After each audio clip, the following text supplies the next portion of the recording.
Radiations को study करेंगे और ये लास्ट टॉपिक है हमारा जो रेडिएशंस पर है। इसके बाद नेक्स्ट लेक्चर से हम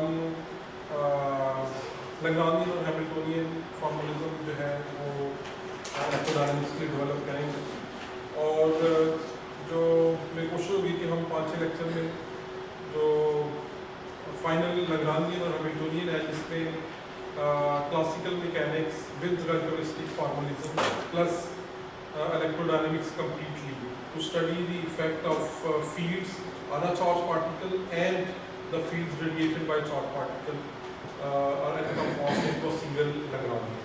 So that Lagrangian will have all the physics discovered until 1905, including Newton's laws, special theory of relativity and Maxwell equation and Lorentz equation. तो ये जो लास्ट लेक्चर है हमारा ये है चेरेनकोव रेडिएशंस पर। अब तक हमने जितनी रेडिएशंस देखी हैं वो सारी हैं जो एक्सेलरेटेड पार्टिकल्स से निकलती। You need acceleration of a particle to have radiation in general, but there is a special situation in which radiations can be emitted even by uniformly moving particles under one condition, and that is that the velocity of the particle is greater than the velocity of light in that region. For example, water जो है उसमें जो speed of light है वो तकरीबन 0.75 c है। जो factor index about 1.33 है तो आप c को 1.33 divided roughly 0.75%. And even in water we can have particles traveling at 0.99 c, for example, high energy particles coming from above. और इसके अलावा जैसे हमारी जो बॉडीज हैं दे आर क्वाइट थिन, लेकिन रफली क्योंकि 70% वाटर ही है तो जो हमारा रिफ्रैक्टिव इंडेक्स है अगर आप इमेजिनरी पार्ट इग्नोर कर दें तो हमारा इमेजिनरी पार्ट भी है द लाइट डिकेज ऐसे गोज इन दी बॉडी, लेकिन जो उसका रियल पार्ट है it's also close to 1.35 something. तो उसकी वजह से जो स्पीड ऑफ लाइट है हमारी बॉडी में that is also 0.7 of the speed of light. अगर जो डिके भी है तो इन्हीं रेडिएशंस को हम यूज़ कर सकते हैं बॉडी को इमेज करने के लिए या ट्रेस एलिमेंट की शनाख्त के लिए। फर्क करें आप कोई मेडिसिन लेते हैं विच इज़ रेडियो एक्टिव, सो वो जो मॉलिक्यूल्स हैं वो जिस पार्ट में भी एब्जॉर्ब होते हैं इवन फॉर कैंसर आइडेंटिफिकेशन, तो वहाँ पे वो चूँकि पार्टिकल्स इमिट करते हैं और वैसे जो रेडियोएक्टिव एलिमेंट्स हैं वो खुद भी लाइट इमिट करते हैं in terms of gamma rays. या तो आपके पास गामा रे इमेजर है जो गामा रेज की इमेज कर रहा है, या हमने ऑलरेडी देखा है कि बीटा डीके के साथ एक ऑलरेडी एक कंप्लाइंट रेडिएशन होती है, लेकिन आपके पास एक थर्ड रेडिएशन भी होती है which is Cherenkov radiation. And actually people have developed those Cherenkov imager के जो पार्टिकल इमिट होते हैं फर्क करें बीटा पार्टिकल्स या दूसरे जब वो बॉडी के अंदर ट्रैवल कर रहे हैं they emit light because their speed is higher than the speed of light. या इवन के कैंसर की ट्रीटमेंट भी किया जाता है कि जो कैंसरस पार्ट होता है उसको शाइन करते हैं हाई एनर्जी आयंस के साथ। वो उतनी हाई एनर्जी तो नहीं जो LHC वगैरह में यूज होते हैं, but still very high energy. The velocities of ions is रफली 0.9 ऑफ स्पीड ऑफ लाइट। तो आप कैंसरस पार्ट को ट्रीट कर रहे हैं तो वो जो आयंस हैं वो ठीक है उन सेल्स को डिस्ट्रॉय तो कर रहे हैं, but since the speed is higher than the speed of light जो उनसे चेरेनकोव रेडिएशंस भी निकल रही होती हैं and you can image those radiations. So ये जो रेडिएशन है काफ़ी इंपॉर्टेंट है। जो गामा रेज आ रही है एक्सट्राटेरेस्ट्रियल सोर्सेज से स्टार से, तो जब हमारे एटमॉस्फेयर में एंटर होती हैं तो usually they make electron positron pairs with a very high energy particles. So they are traveling in air with a speed that is greater than the speed of light in air, and then they are emitting radiations. And by emitting those radiations, we can determine the sort of velocity and the density of these particles that are being created. So, coming back to the formulation, ये जो radiation है ये हमें कुछ ऐसे particles हैं which are propagating with this speed that is greater than speed of light, but uniformly. अगर वो uniformly move नहीं कर रहे, then there will definitely be additional propagation because of acceleration. इनकी formulation का एक तरीका तो जो है notes पे है और बहुत से हैं, लेकिन इसके लिए जितना ज़्यादा आसान जो है वो बुक के अंदर है, मैं आपको उससे क्योंकि मेरी कोशिश है कि दोनों ट्रीटमेंट हैं जिसमें कम मैथमेटिक्स इन्वॉल्व हो तो इसको बेसल फंक्शन का है प्लस इसमें आई होप कि आपको जो टी और टी प्राइम का डिफरेंस है उसका भी पता चल जाए, थोड़ा क्लैरिटी है. So let's begin with the potentials in a medium. अब तक हमने जो पोटेंशियल का फॉर्मूला ड्राइव किया था 4 pi epsilon naught, but in a medium epsilon naught is replaced by epsilon, and we have a charge, and then there is a copper bond, and then there is this thing. So ये potential किसी medium where this copper is 1 minus beta n beta dot n, and this beta is normally हमारे पास ये beta होता था v over c, but in this case this beta is v over c by n. बल्कि मैं ये notation use कर देता हूँ. Let's define a c sub n as c divided by n, and a beta s sub n which is v over c. So essentially अगर आप Maxwell equations को लिखें और वहाँ पे एक एप्सिलॉन इंट्रोड्यूस कर दें, तो जब आप सॉल्व करेंगे in a similar fashion will come to this thing where this beta is v over this speed and this refractive index n is square root of epsilon.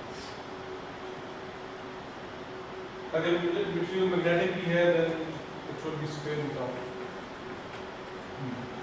तो जो मैग्नेटिक वेक्टर पोटेंशियल है this is instead of mu naught we have mu 4 pi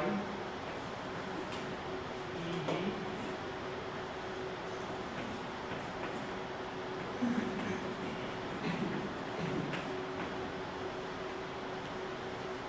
इसमें एक चीज की कमी है दोनों में. ये दोनों एक्सप्रेशन के अंदर एक चीज कम है.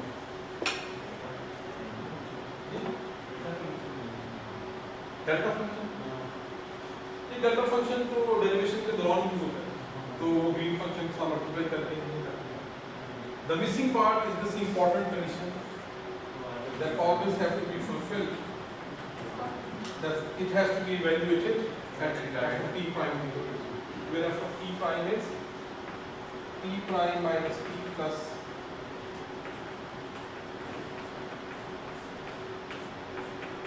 so this is the condition कि जो डिस्टर्बेंस या जो चार्ज t प्राइम पे किसी जगह पे मौजूद है उसका फील्ड टाइम t पे अवेलेबल है. तो इसको अगर आप एक्सपोजर ले लें t minus t prime equals r minus r p 100. तो एसेंशियली जब चार्ज t प्राइम पे है तो आपको जो टाइम t पे जो field r minus r p पे मिलेगा it's delayed by this time r over c. अब t प्राइम 0 भी लेते हैं तो this is gone, this is 0. So whatever is happening now at t prime is equal to 0 will be felt at a distance r at a later time t given by this. So r minus rp at t. This is the field coordinate. This is function of time. So यहाँ पे अगर कुछ और है, इस point पे it is being felt this time here. T prime not equal to 0 पे क्या होगा? Not equal to 0, everything in general is not equal to 0 except this particular time.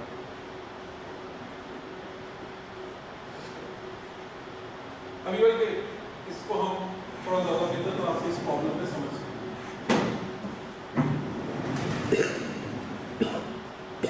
So हमारे पास असल में जो पोटेंशियल है और दोनों पोटेंशियल के फॉर्मूले ऑलरेडी हैं, ठीक है? तो ये एक चार्ज जा रहा है with velocity so the radiations emitted at any point are introduce a coordinate system in which our origin lies right at the charge move कर रहा है तो origin इसके साथ साथ move छोड़ देती है। तो सूरत में जो R P है, I'm taking it to be 0 for simplicity. तो ये हमारे पास situation and let's find this condition P minus T prime for this particular situation. ये हमारे पास situation P minus T prime equals R over C.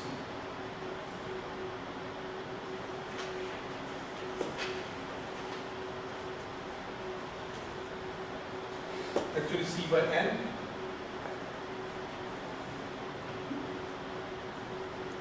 This is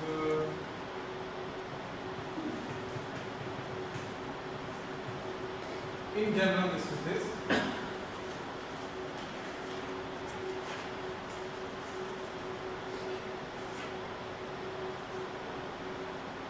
So अब बल्कि इससे भी पहले लेट्स ट्राई टू सी के जो रेडिएशन पैटर्न है इसका वो किस तरह से होगा। जब ये आप इमेजिन करें कि ये चार्ज जब यहाँ पे था तो इसने कोई रेडिएशन एमिट की और जितनी देर में ये चार्ज यहाँ से यहाँ पे पहुँचा है, लेट्स से right now it is time t and when the charge was here the time was t prime, तो ये डिस्टेंस जो है ये होगा v into t minus t prime.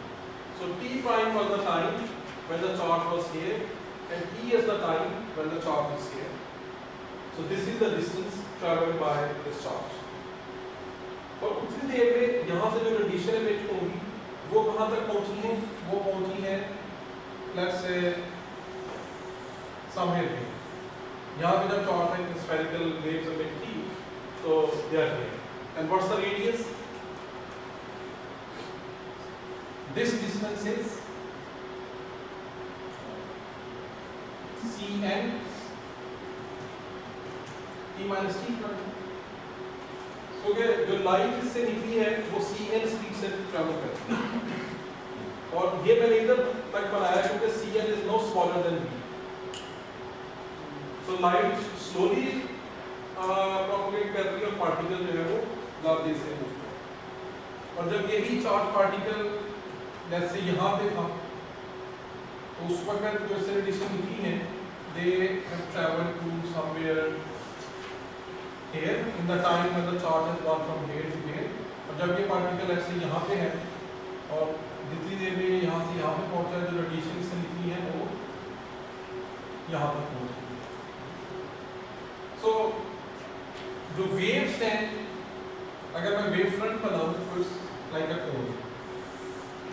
So it's a sphere. ये बड़ा स्फीयर है, इतना छोटा स्फीयर है, ये उससे छोटा sphere. So radiation have a wave front which is like a cone. So particle moved and the cone की tip है particle is at the tip of the. Everybody understand? और जो waves है वो इस डायरेक्शन में propagate है. This is the direction of propagation. So waves भी जा रही हैं and और जो cone है वो इस डायरेक्शन में जा रही है. क्योंकि आप इस कोण का एंगल भी फौरन निकाल सकते हैं. This angle, let's say this is the z-axis of our coordinate system. So this is angle, let's call it some theta c. So we can find this angle if अगर इस ट्राइंगल को आप देखें तो ये एंगल अगर theta सी है तो ये क्या होगा? ये होगा 180 डिग्री माइनस थीटा सी. तो आपको ये भी साइड पता है, ये b over t minus t prime है, इस साइड का भी पता है. तो इस एंगल का साइन हम लिख सकते हैं, sine of 180 minus theta c is equal to perpendicular over this hypotenuse t minus t prime मैंने कहा. इसको अगर आप ऊपर करें साइन अल्फा कोसाइन बीटा तो साइन 180 0 होता है minus cosine 180 sine theta c cosine 180 minus 1 होता है, तो minus minus plus 1. So we have sine theta c equal cn over b, या इसको हमने बीटा n डिफाइन किया हुआ है.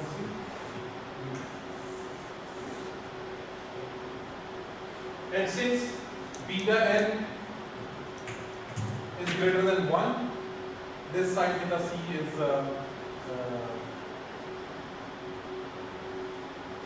reasonable. क्योंकि अगर beta n smaller than 1 होगा, this would be a complex number. ठीक है? क्योंकि अगर ये नंबर greater than 1 हो जाए तो इसका sin inverse of फाइंड करेंगे. So beta n is greater than 1 for this thing to make sense. So ये जो कोण है इसका एंगल भी हम यहाँ से फाइंड कर सकते हैं.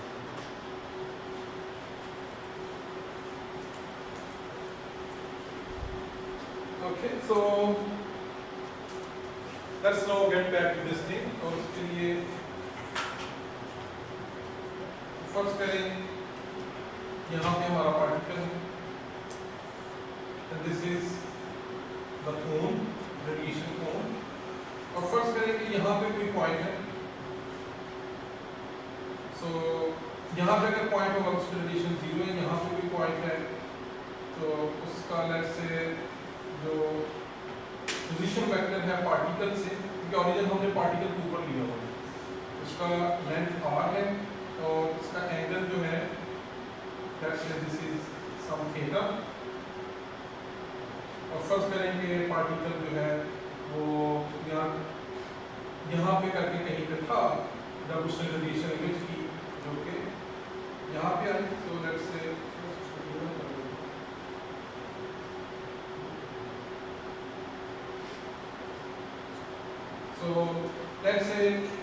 it is here at right now at time t.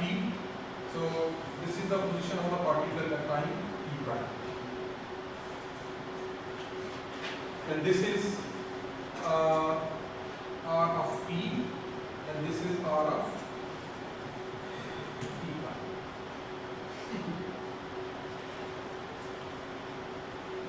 अब देखिए ये हमारा है पॉइंट जहाँ पे मैं फील्ड लिखना चाह रहा हूँ फाई और ए की मदद से, वो टेंशन की वजह.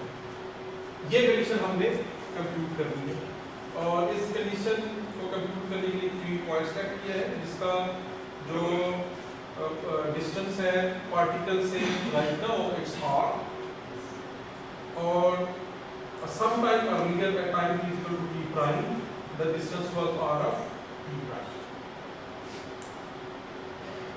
This distance is this one, v of t minus t prime, and this one is cn t minus t prime, और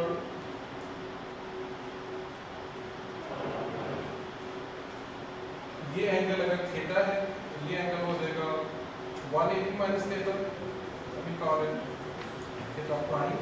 So this is theta prime, or this is 90. This doesn't need to be 90.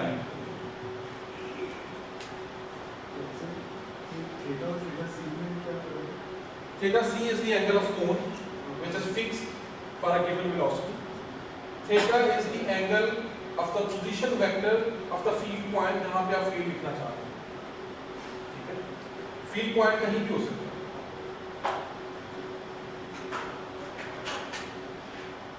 So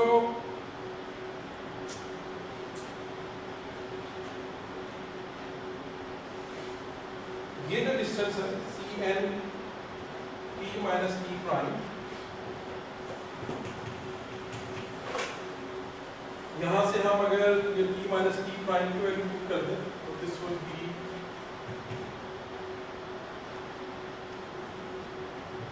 CN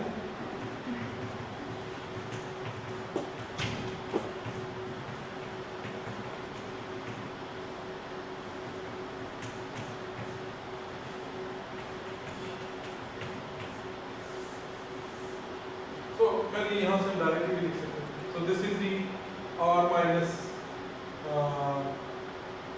R T, क्योंकि R T इसको 0 है, इसको भी आप लिख सकते हैं. तो ये जो कि हम ऑरिजिन भी ले रहे हैं, so this is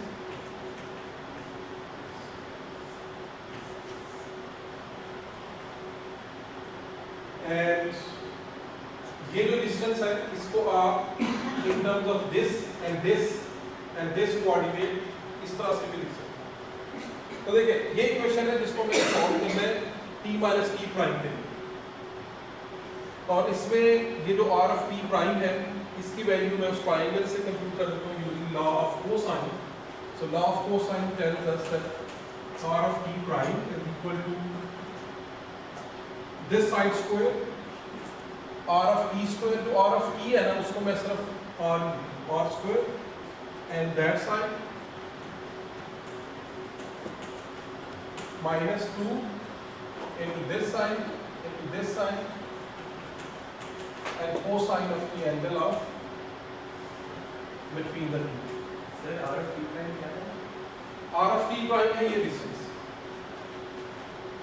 ठीक है, और ये है R of T को मैं सिर्फ R R of T prime, ये R है. R वो डिस्टेंस है जो चार्ज की करंट लोकेशन से फील्ड पॉइंट तक है. R of T prime वो डिस्टेंस है जो चार्ज की अर्लियर लोकेशन से जिस पॉइंट से फील्ड यहाँ तक पहुंचा है वहां से वहां तक का डिस्टेंस, ठीक है. तो जो R of T prime है इस ट्रायंगल की मदद से मैंने उसका सिर्फ, and since R of T prime is equal to Cn, so this is R square, and R square of T prime is Cn square T minus T prime square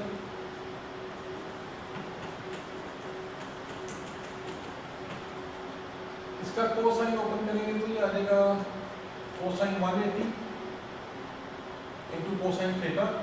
cosine 180 minus 1 होता है, minus plus हो गया.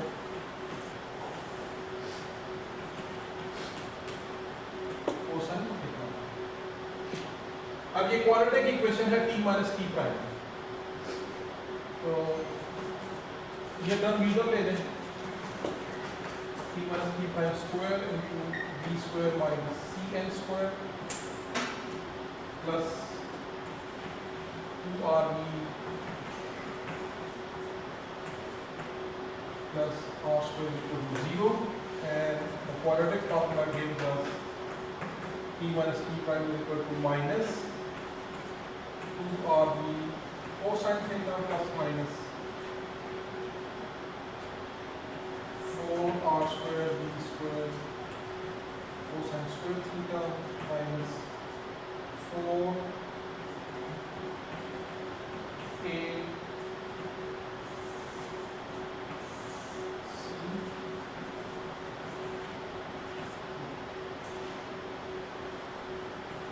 ये 2 का cancel हो जाएगा, R भी common ले सकते हैं आप, so you get minus R V cosine theta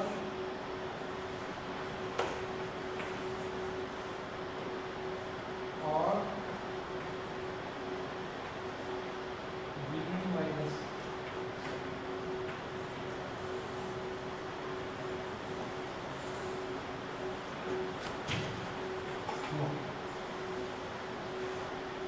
So let me recap. हम इस कंडीशन को सॉल्व कर रहे हैं कि minus E prime equal to 0, क्योंकि जो पोटेंशियल्स हैं वो उन पॉइंट पे इवैल्यूएट होंगे जहां पे ये चीज सैटिस्फाई हो। और उसके लिए I begin from here. This is the same equation. So this is at e prime. ये मैंने जो है r t of e prime को 0 ले लिया. We are at the origin. Particle is always at the origin. So this is r of t. और जो r of t है वो हम यूं भी लिख सकते हैं. r of t is क्योंकि इसी को ये इधर ले आए, so r of t prime is nothing but c n into t minus t. So r of t prime is c n into t minus t prime, और जो r of t prime है उसका हमने ये law of cosine से लिखा और उस इक्वेशन को सॉल्व किया तो हमारे पास ये आया. और एक्चुअली ये बहुत इंटरेस्टिंग इक्वेशन है. पहली बात ये देखें कि ये हमें कह रही है कि t minus t prime के दो आंसर इसमें बस दोनों ही होंगे और अभी देखते हैं कैसे. और दूसरी चीज ये कह रही है कि चूंकि t minus t prime must be positive, t prime जो है वो रियल टाइम है, t लेटर टाइम है, this should be positive. और पॉजिटिव उसी सूरत में हो सकती है when this number is positive, but this is always positive क्योंकि v is greater than cn, so this is positive. So this thing can be positive only if cosine theta is negative, and cosine theta can be negative only if theta is greater than 90. Cosine of angle greater than 90 is negative. So आप इस जगह पर यहाँ से इधर आप पहुँचोगे 90 से आप. So the first condition that we see for physical the sensible solution is that theta should be greater than 90 degree. यहाँ से देखिए time cannot be complex number, so it means that this number should be greater than this number. और यहाँ से हम देख सकते हैं v square cosine square theta should be greater than v square minus cn square. अगर ये v square सब डिवाइड कर दें, so this is 1 minus cn square over v square, and what is this?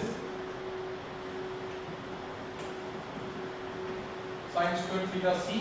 So this is cosine square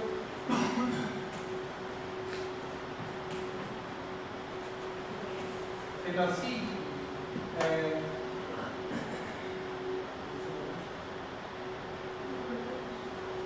this actually turns out to that theta should be greater than theta, which we already know that makes sense. The field only exists if angle is greater than theta c.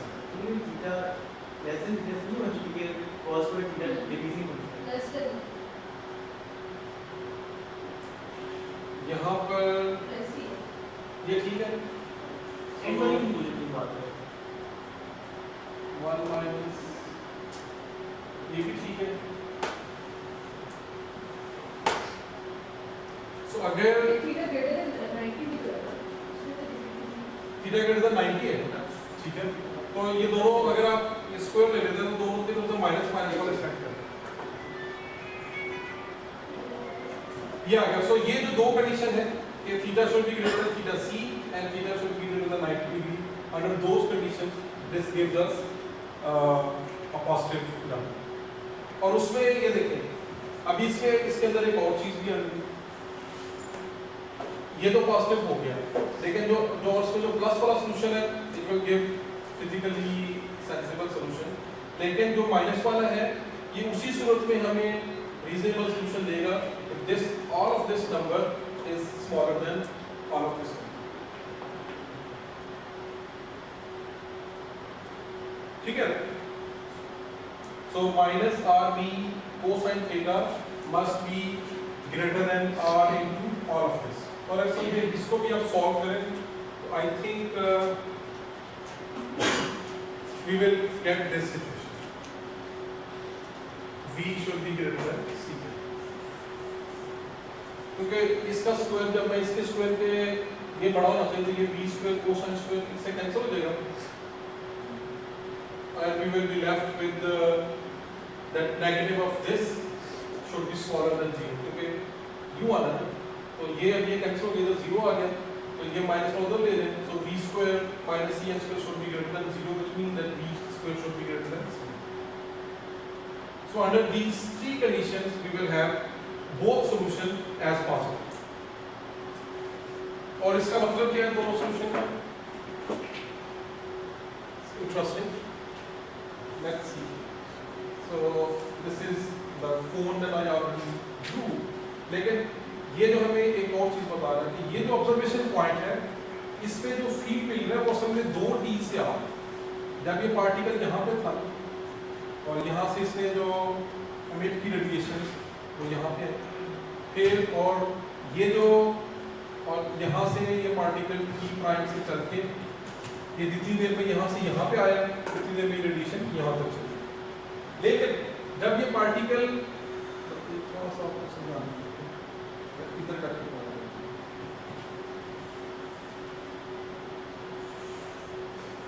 Just for better video जब ये particle चलता यहाँ पे आया ना यहाँ पे भी जिसने लाइट एमिट की it also reached at this point when this one reached.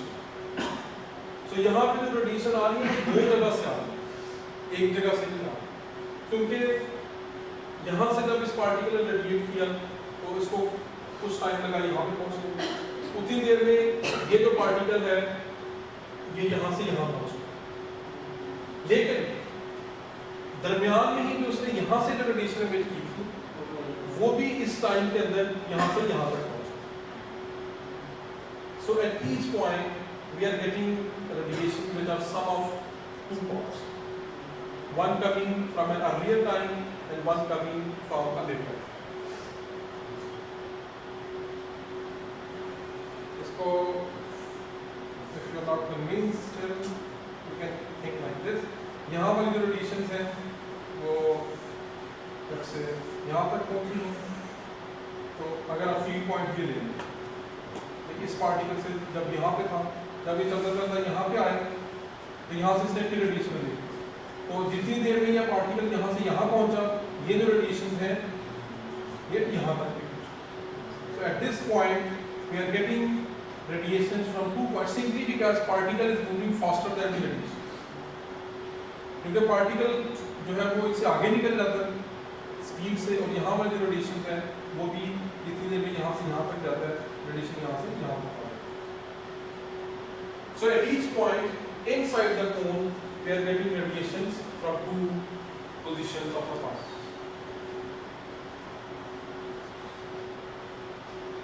ठीक है? So इसका मतलब है कि जो हमारा phi है it is actually sum of two phi's. One when the particle was here and the other when the particle was here. So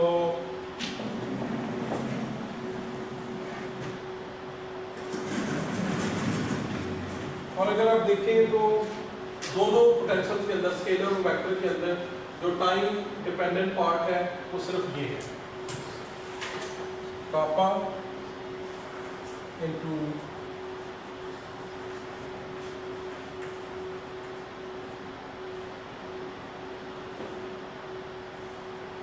this thing.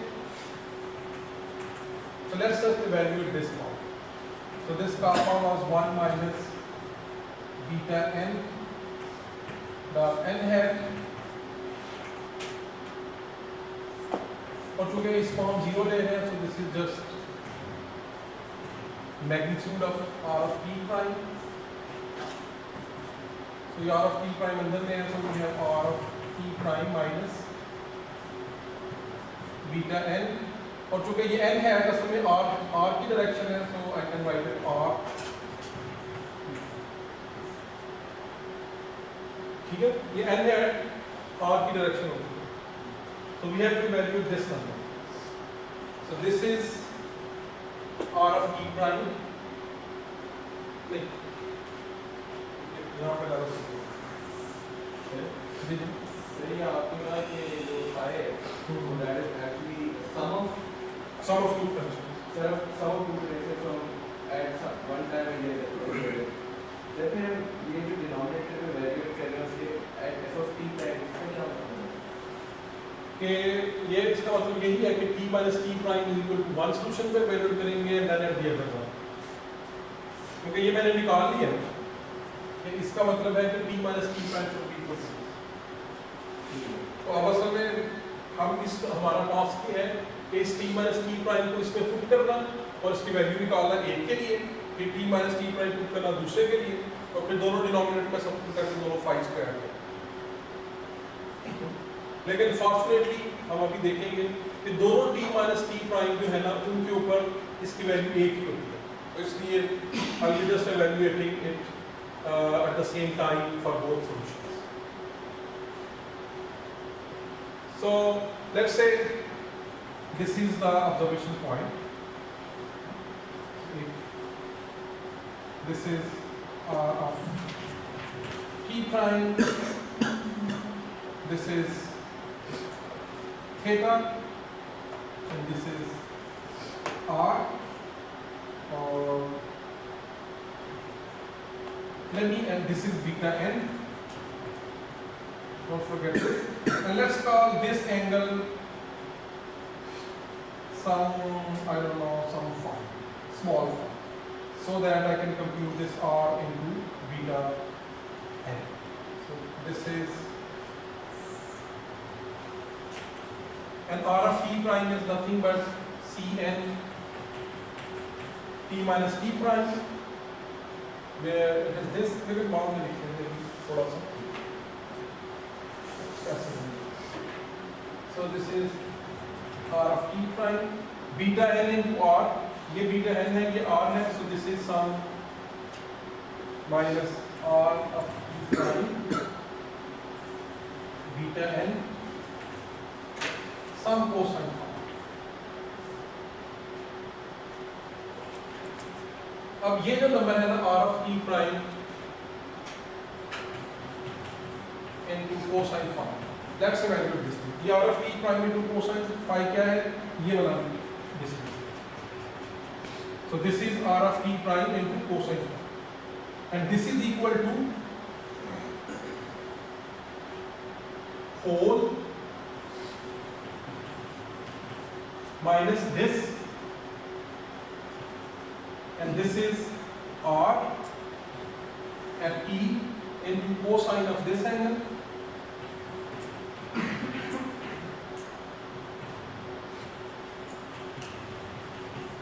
और t minus t prime जो है इसको मैं लिख सकता हूँ, ये जो टाइम है यहाँ से यहाँ पे आने का, it's the time that is taken by the light to go from here to here, so r of t prime by cn, और ये इसको ओपन करें तो ये मतलब cos 180 cos minus 180 प्लस हो गया r cosine। So this factor is this if the point is here for this radiating point।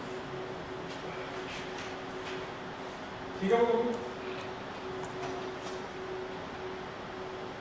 वो फैक्टर जो है उसको बराबर जो r of t prime cosine phi ये यहाँ पे डालो। अब let's compute this part when the charge was here। So if the charge is here, so this is r of t prime, तो r of t prime into beta n जो है उससे ये डिस्टेंस मिलेगा।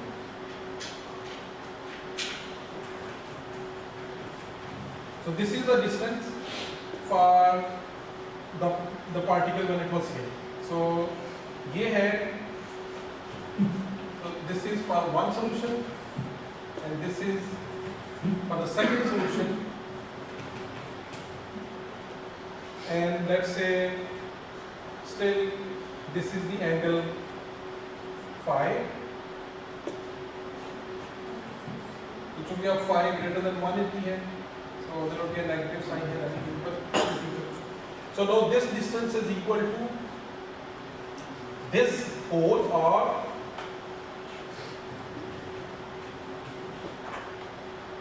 minus this part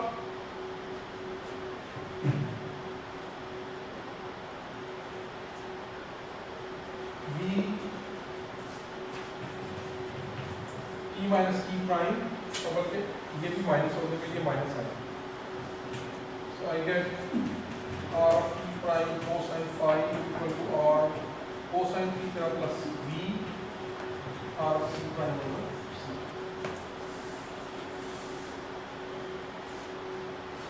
ठीक है, ये जो डिस्टेंस है इसके लिए भी ये वाला रिलेशन आता है। देखिए मैंने किया कैसे, ये डिस्टेंस असल में बनता है minus r of t prime into cosine phi, क्योंकि फाई अब ग्रेटर देन 90 है ना, तो ये कोसाइन फाई नेगेटिव आएगा, तो माइनस लगा के ये सारा बन गया डिस्टेंस, लेंथ बन गया। तो ये जो लेंथ है this is equal to this total length which is the negative of r cosine theta, negative r cosine theta. या आप चाहते तो आप आर लिख के तो कोसाइन 180 माइनस थीटा लिख सकते हैं। ठीक है, आपको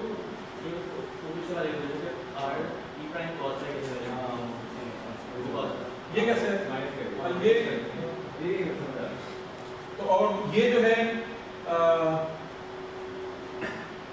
ये वाला पार्ट मैंने टोटल में से माइनस कर दिया, तो ये वाला पार्ट। अभी थोड़ा सा साइंस का जरा देखिए, ये मैंने माइनस इसलिए कहा है कि इसको लेंथ बनाना है क्योंकि सारी लेंथ में प्रॉब्लम है। और ये लेंथ है माइनस आर कॉस थीटा, इसको आप लिख लीजिए बेशक आर कोसाइन 180 माइनस थीटा, तो फिर कोण देते माइनस आर। तो दोनों सूत्र में देखें कि ये और ये एक्सप्रेशन दोनों बराबर आए हैं दोनों सॉल्यूशंस के। ये जो पार्ट है r of t prime into cosine phi, this is the same for both solutions. It means that now I can write this factor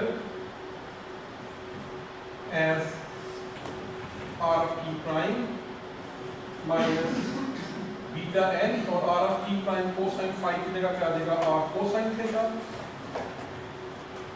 और यहाँ पे आ जाएगा plus, and this is also beta n square of second वाला मतलब value ये क्या हमने अपने नेगेटिव लगा दिया, सेकंड वैल्यू ये वाला ये है ये सेकंड की वैल्यूएशन, देखिए ये लेंथ हमने कंप्यूट कर लिया, ठीक है, because this relates to r of t prime cosine phi and this length is equal to negative of r of t prime cosine phi। पहले सॉल्यूशन के अंदर पॉजिटिव क्यों था, क्योंकि वो 590 से लेस था ना, तो जो r cosine phi it was itself this length। ठीक है, तो आप अगर चाहे तो आप इस तरह से कर लें, ये एंगल कितना होगा, ये होगा 180 माइनस 5, तो ये लेंथ क्या होगी r of t prime into cosine 180 minus 5, so it's the same thing minus cos phi। तो असल में मैंने इक्वेशन लिखी है लेंथ्स के लिए, लेकिन एंगल यूज किए जो हमने यहाँ पे लिए।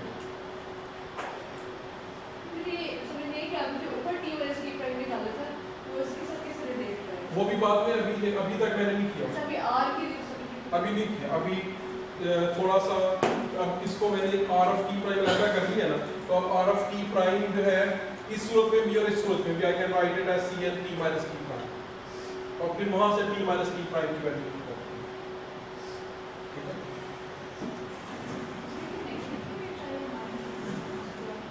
कौन सा वाला, ये वाला, ये r of t prime,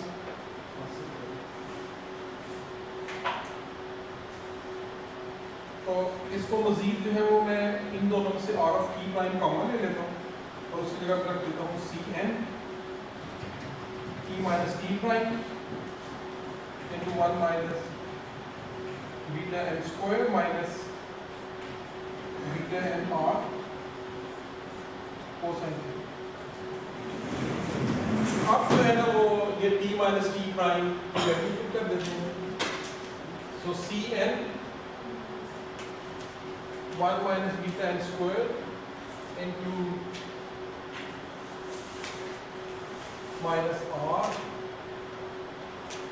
v था cos थीटा था, ये था r था यहाँ पे, और यहाँ था v square cosine square theta minus square minus c n square था।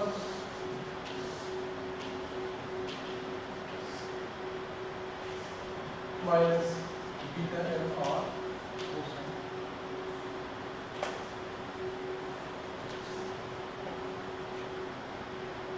ये जो बीटा एन स्क्वायर है इसको आप लिख सकते हैं c n square over b square. तो यहाँ पे आ जाएगा बी स्क्वायर माइनस या नहीं beta n square v over c n square. तो ये आ गया c n v square minus c n square over ये सी एन खत्म हो जाएगा, यहाँ पे सिर्फ सी एन आ जाएगा।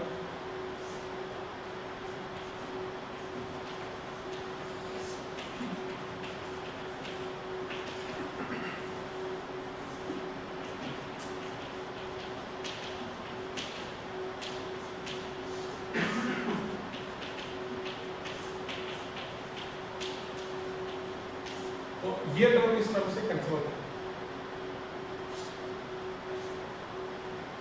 ठीक है ना। ये v ओवर सी एन तो बीटा एन बन गया और ये इससे कैंसिल हो जाएगा माइनस साइन के साथ।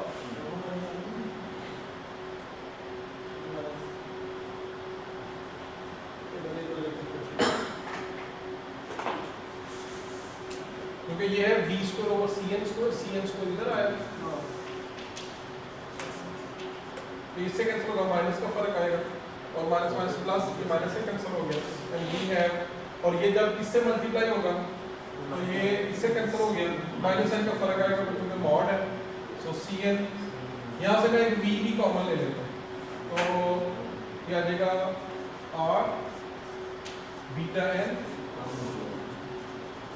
Cosine square theta minus 1 minus ये आ गया। और ये होता है c n square over v n square is 1 over sine square theta c. नहीं ये साइन स्क्वायर थीटा सी ही है तो 1 minus sine square theta c is cosine square theta सी।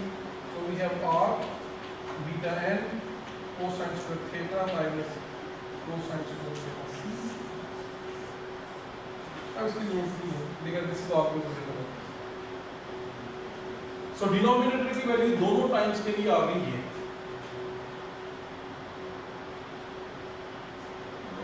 इसका मतलब है कि phi is now जो स्केलर फंक्शन है 1 ओवर 2 पाई डबल हो गया तो 4 की जगह पे 2 आ गया e over r beta n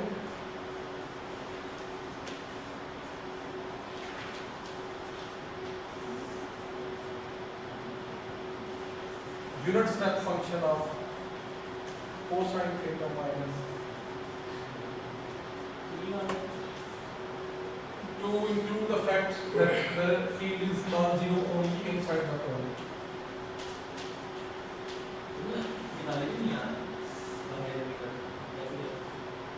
हमने शो किया है कि फील्ड जो है वो बाहर जीरो होता है। दोबारा आर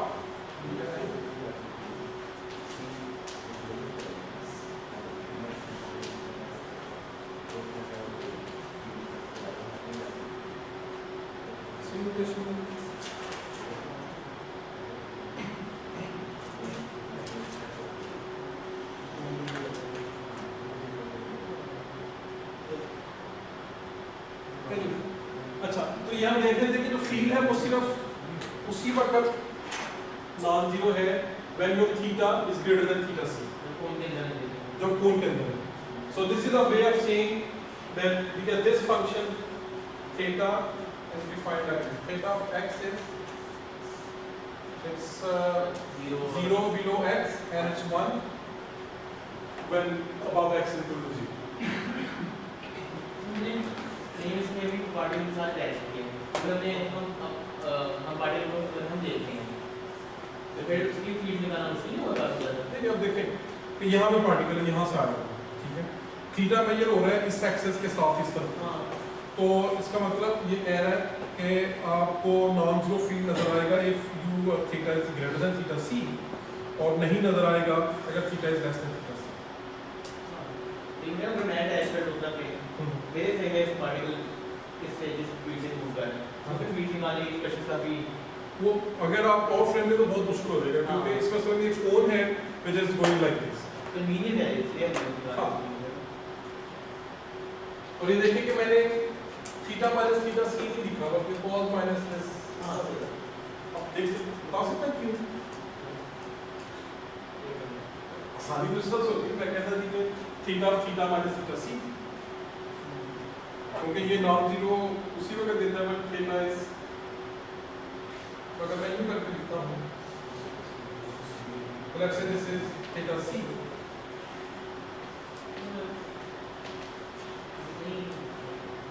डिपेंड करता है कि किस रीजन में है कॉज है ना कि वहां पे इक्वालिटी में कॉज की बड़ी वही हम हम सब पाई बाय 2 पाई का मसला क्योंकि एंगल जो है लेट्स से आप मेजर कर रहे हैं यूं करके ठीक है आप थीटा सी फर्ज करें है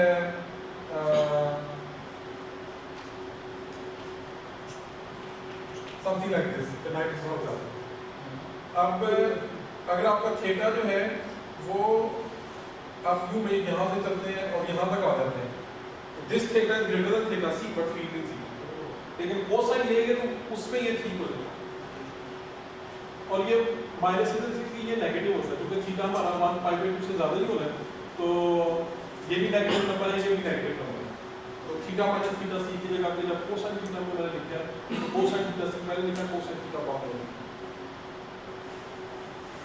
सो ये जो 2 पाई की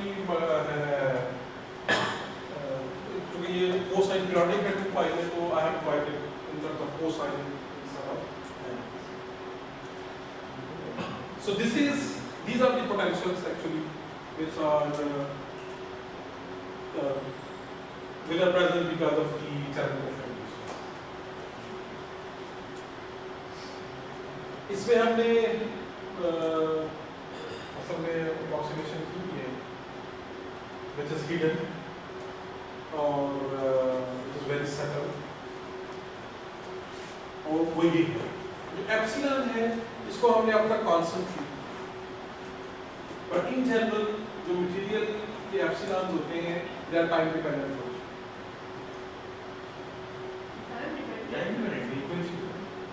frequency dependent initially the time dependent so it's bit harder initially to imagine लेकिन हमें पता है कि एप्सिलॉन का frequency dependent in frequency domain so it means in time domain they are time dependent function otherwise they can't be frequency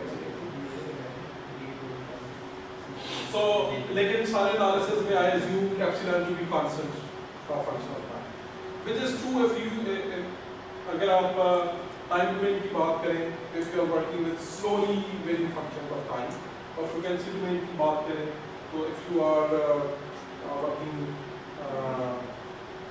with either one frequency or you are working in a frequency band which epsilon counts तो हम उस चीज़ में नहीं जाएंगे और इसका जो अगर फ्रिक्वेंसी डोमेन की बात करें तो इसका इफेक्ट असल में ये होता है कि जो कोन है ना रेडिएशन की इट्स नॉट अ शॉर्ट कोन कि यहाँ पे पार्टिकल है तो सिर्फ एक कोन के अंदर फील्ड है बाहर नहीं बल्कि इट्स अ ब्लर्ड कोन कि कुछ फ्रिक्वेंसी क्योंकि अगर आप फ्रिक्वेंसी की में बात करें तो कुछ फ्रिक्वेंसी कंपोनेंट्स जो है उनकी कोन बड़ी होगी कुछ फ्रिक्वेंसी कंपोनेंट्स की कोन छोटी होगी so there is a transition period from outside to inside where all the frequencies are present.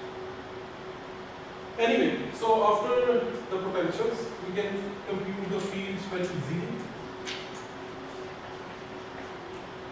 And in the interest of time, मैं field compute नहीं करूँगा लेकिन आपको ये बताता हूँ कि होंगे कैसे. And you can do that on your own. अब देखिए आपने ये gradient जब evaluate करना है इस फाइव को तो आपको किस चीज का ग्रेडियंट चाहिए ये भी फंक्शन ऑफ आर है ये फंक्शन ऑफ थीटा है ये चीज फंक्शन ऑफ थीटा तो जब आप ग्रेडियंट इवैल्यूएट करेंगे इस चीज का ये तो कांस्टेंट है ई बीटा एन और ये पार्ट इसको आप ऐसे इधर ले लें तो ये जो बाकी पार्ट है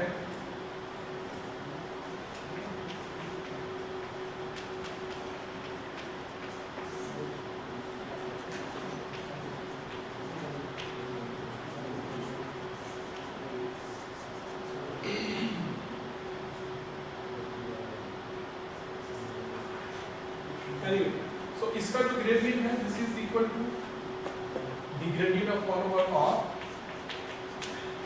इनटू एवरीथिंग, ये सारा function plus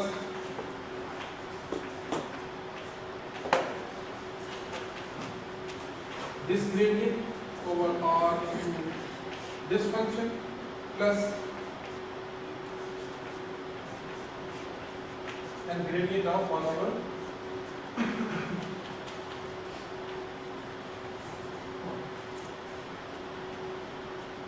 so del 1 over r क्या होता है minus 1 over r square r hat, जो del है क्योंकि सिर्फ r और थीटा का फंक्शन है तो मैं सिर्फ कोई पार्ट लिखता हूँ, so it's partially partial r hat plus 1 over r partial theta है. This is the gradient in r theta coordinate. 5 वाला हो तो 1 over r sin theta. So इसका तो आ गया simple minus 1 over r square r hat क्योंकि theta का function है. इसका जो है ये सब थीटा का पार्ट है, ये तो 1 over r लगा देंगे और इसकी डायरेक्शन थीटा हैट आ जाएगी, फिर आपने इसको रिस्पेक्ट टू थीटा डेरिवेट कर लेंगे and I hope you know how to do. ठीक है, पार्शियल थीटा से इसका जो डेल है वो मैं आपको बताता हूँ कैसे लिखूं.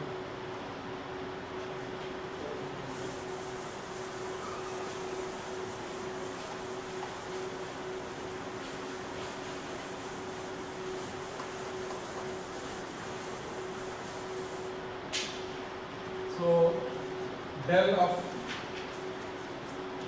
cosine theta c this, so सिर्फ थीटा वाला पार्ट होगा 1 over r and its direction theta है, पार्शियल थीटा इसका होगा डेल्टा फंक्शन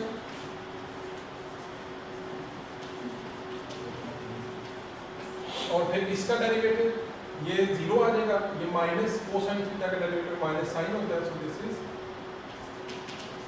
साइन. सो जो यूनिट स्टेप है इसका जो डेरिवेटिव होता है वो डेल्टा फंक्शन है. You can see from here अगर इसका मैं डेरिवेटिव लूं तो slope is 0 0 0 0 0, slope is 0, slope is infinite, then again slope is 0 0 0 0. So the derivative of this is delta. ये आ गया इसमें.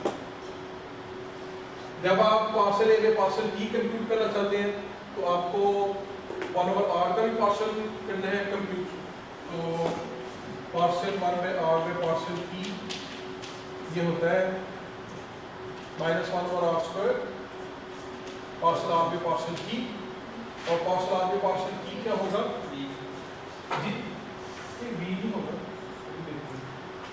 लेट्स से कि ये पॉइंट है ऑब्जर्वेशन पॉइंट, सो इसका फर्क करें कि एंगल अभी थीटा है तो थोड़ी देर पहले आपका पार्टिकल ओरिजिन यहाँ पे है, थोड़ी देर पहले ओरिजिन इधर था और इसका जो एंगल है इट वाज, बल्कि इसको आप कह लें पहले वाले को थीटा और दूसरे वाले को कह लें ये जो एंगल है बल्कि इसको कह लें थीटा प्लस डेल्टा थीटा और ये जो है r है और इसको थोड़ा सा कह दें delta r. So what is delta r by delta t? So this delta r can be found from here. So ये जो डिस्टेंस है ये कितना है? This is v into delta t और अगर ये एंगल थीटा है तो ये एंगल कितना होगा? This will also be theta. अगर ये थीटा है तो ये होगा 180 minus थीटा, तो ये होगा क्योंकि ये 90 है रफली, so theta 180 minus theta, so 180 minus 90 minus 180 minus theta, so theta minus 90. So ये जो एंगल है this is theta minus 90. So अब ये लेंथ बन जाएगी this b delta t into sine of this angle. ठीक है ना? क्योंकि ये कोसाइन है तो ये साइन में भी. So this is v cos theta sin alpha sin theta sin minus cos theta.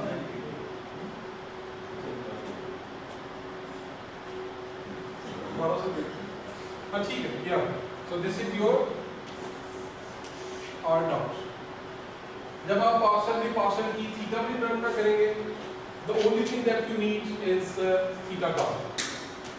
ठीक है, तो थीटा डॉट जो है, this is delta theta by delta t, और ये जो डेल्टा थीटा है, this is equal to this length, this r into this length, and this length is approximately this v delta t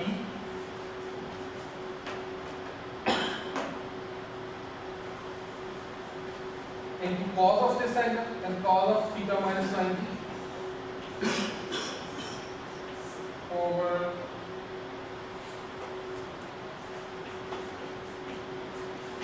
ठीक है, theta dot है delta theta over t, और delta theta क्या है, this length over this length. So ये length है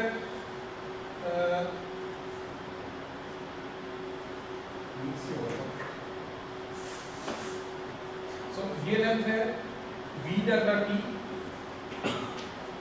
into cos of theta minus 90 over r. So this is cos theta cos 90 is 0 plus sin theta sin 90 sin theta again. So ये delta t is cancel हो v sin theta over r. So ये theta dot है, वो r dot है, जो आपको इसको value करने के चाहिए होंगे. And when you do the fields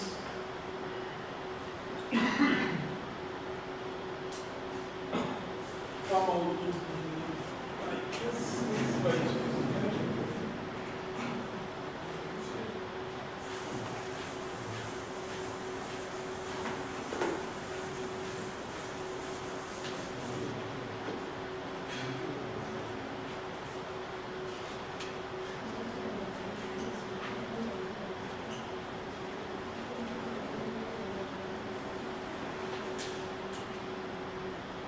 the fields, the electric field, this is the only one that I can consider. Delta of cosine theta c minus this, sin theta, r square 1 minus beta and cosine square theta, sin square theta, theta hat, 1 minus theta and sin square theta plus r hat theta and square cosine theta sin theta plus your step function r square 3 by 2 r hat, that's okay. और चूंकि ये function जो है ये सिर्फ theta is equal to theta c पे non zero है, बाकी जगह पे ये वैसे जीरो है, तो आप इसको सिंपलीफाई कर सकते हैं. अगर ये थीटा की जगह पे थीटा सी पुट कर दें, यहाँ भी थीटा सी, यहाँ भी थीटा सी पुट कर दें, तो ये असल में ये पार्ट जीरो को अप्रोच कर देता है, क्योंकि बीटा एन है 1 ओवर साइन स्क्वायर थीटा सी. तो ये साइन स्क्वायर थीटा सी से कैंसिल होकर 1 आ जाएगा, 1 माइनस 1 है 0. अगर ये नीचे भी 0 को अप्रोच कर रहा है, लेकिन चूंकि यहाँ पे पावर 1 है, यहाँ पे हाफ है, so this will approach faster to 0. तो ये पार्ट खत्म कर दें और यहाँ पे आप साइन थीटा सी कर दें, 1 ओवर साइन स्क्वायर थीटा सी कर दें, तो ये पार्ट इस और इसके साथ कैंसिल हो जाएगा, सिर्फ कोसाइन थीटा सी कर दें. तो और आपके पास वही एक्सप्रेशन आ जाएगा जो बुक के अंदर with a difference in sign for this term, which I believe this is the correct one, but we have to find. Anyway, so जो important चीज है वो ये है कि ये देखें इसका जो इलेक्ट्रिक फील्ड है it's all along r hat. ये अगर हम 0 को अप्रोच करते हैं, ये भी r hat है, ये भी r hat. यानी यहाँ पे चार्ट है, and everywhere the electric field is pointing towards the charge. और ये भी रखना। Does it make sense?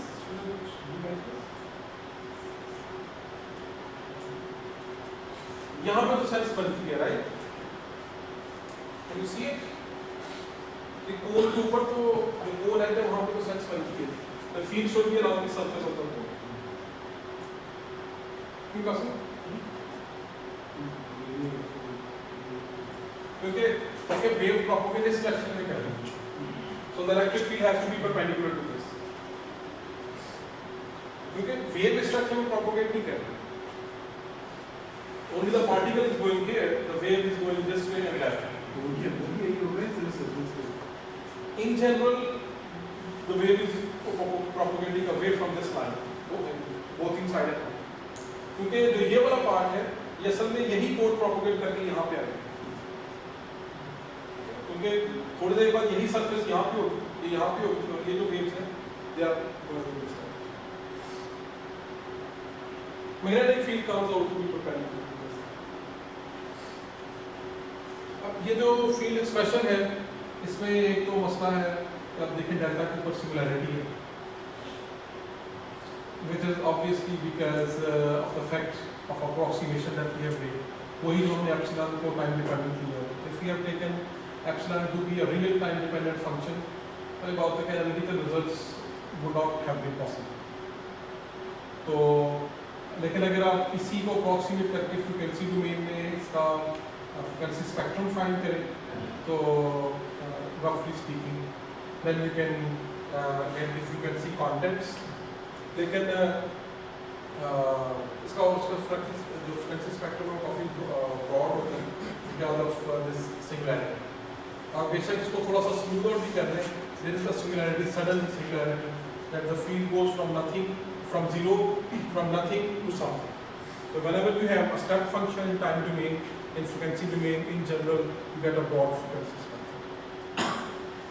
So actually, that's not that difficult. आप उससे खुद ही देखें, मैं अगर टाइम कम हो रहा है, और हम कुछ टाइम जो है वो फॉर्मल डेवलपमेंट पे भी लगाना चाहते हैं। तो नेक्स्ट लेक्चर से जो है वो हम लैग्रांजियन और हैमिल्टोनियन शुरू करेंगे। मुझे आप सब लोगों ने क्लासिकल मैकेनिक्स तो डेफिनेटली पढ़ी होगी, कुछ लोग अभी हमारे साथ पढ़ रहे हैं, लेकिन वो को जितना चाहिए वो सारा उसमें कर चुके हैं। तो लैग्रांजियन और हैमिल्टोनियन इलेक्ट्रोमैग्नेटिक फील्ड मैक्सिमम को उसमें आप लोगों ने पढ़ा हुआ है, Lagrangian densities and energy density की मदद से